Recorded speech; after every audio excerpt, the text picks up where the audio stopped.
Domingo 23 del tiempo ordinario ciclo C.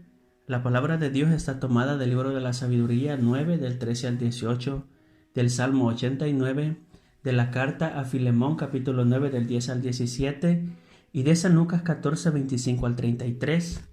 ¿Quién conoce los designios de Dios? ¿Quién comprende lo que Dios quiere? Es la pregunta que se plantea el libro de la sabiduría 9:13.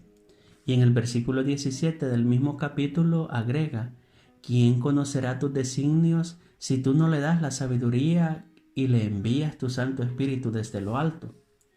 En un contexto en donde hay muchas posturas filosóficas que buscan la verdad y la sabiduría, el autor sagrado apunta a lo esencial. Dios es el origen de la sabiduría. Dios es la sabiduría misma. Además, quiere hacernos partícipes de ella.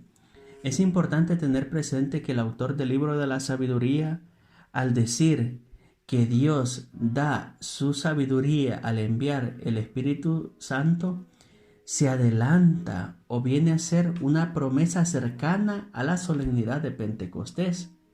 Has de saber que en la Biblia, sobre todo en el Viejo Testamento, hay muchas promesas que se cumplen en su mayoría en Cristo Jesús. También hay promesas que hablan de un espíritu nuevo que nosotros ahora llamamos Espíritu Santo. Pienso en concreto en Joel capítulo 3, Dios promete derramar su espíritu. Ezequiel 37, Dios promete dar un espíritu capaz de renovar todo. Luego Isaías 11 nos habla de los dones del Espíritu Santo y uno de ellos es la sabiduría.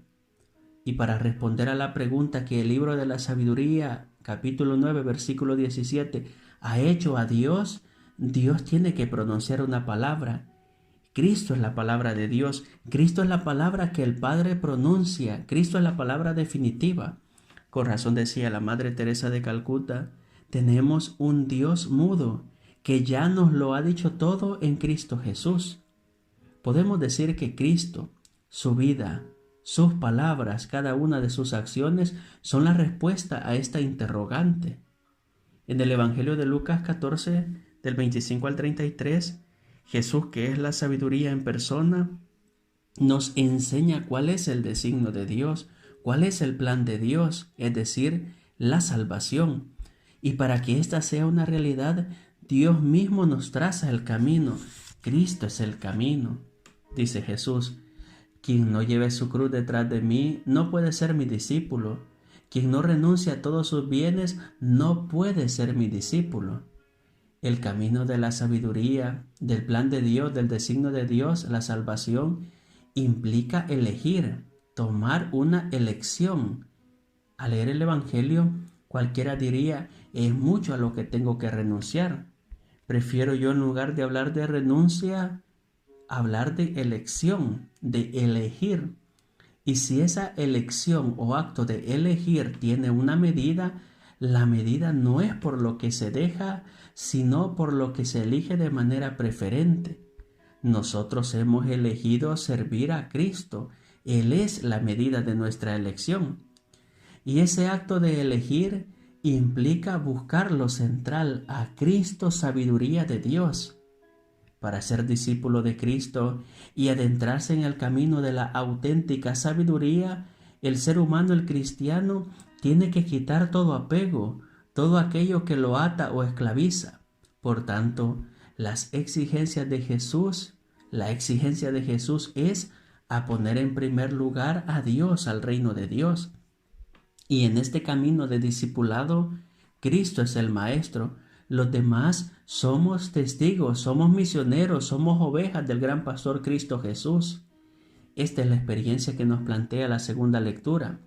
Pablo escribe a Filemón y le envía a Onésimo, quien antes ha sido esclavo de éste, y le dice: te envío a Onésimo, recíbelo no como esclavo, sino como hermano. En la iglesia todos somos hermanos.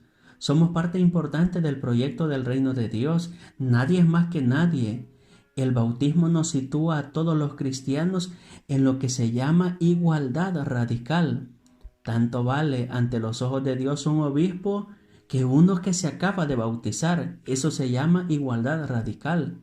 Lo que sí hay es una diversidad funcional, es decir, funciones diferentes o complementarias, pero todos somos discípulos de Cristo. ¿Y qué sucede con el sacerdote? Pues el sacerdote, como decía San Agustín, ante el pueblo es pastor, pero con el pueblo sigue siendo oveja de Cristo Jesús. Cristo es el Maestro. ¿Quieres ser sabio? Hazte discípulo de Cristo. Invoca todos los días la gracia del Espíritu, pues la promesa de enviar un Espíritu capaz de renovar todo es ya una realidad. Dios quiere hacerte partícipe de esa realidad, quiere darte su Espíritu Divino, quiere hacerte partícipe de su sabiduría divina. Señor, que tu palabra hecha carne en Cristo sea nuestro mayor y principal bien, que movidos por el Espíritu Santo seamos partícipes de tu sabiduría divina. Santa María, Madre de la Sabiduría, ruega por nosotros. Alabado sea Jesucristo, con María por siempre sea alabado, en el nombre del Padre, del Hijo y del Espíritu Santo. Amén. Feliz domingo, Dios te bendiga.